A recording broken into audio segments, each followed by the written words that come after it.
Hindi ko na alam, ano pa dapat ang iisipin ko, o dapat ba na wag na lang. Tuwing gabi ka lang nagte-text, maki-message ko walang effect. Nag-aantay kung ano nang next, upang aking utak ay maset. O ano ba nadarama? Huwag nang paligoy-ligoy, ligoy, paligoy-ligoy pa. Pwede ba? Huwag ka nang magrama.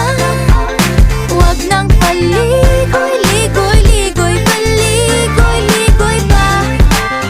Kwento-kwento ka tungkol sa bagay-bagay. Pag-usapan naman natin tayo medyo bagay. Ngunit mabagal ka, di mo maisipin sa bagay. Kunting tiis na lang, malapit na akong magbabay. Ano ka ba naman? Ganyan-ganyan na lang. Wala ka lang alam gawin kundi magparamdam. Hindi ko na alam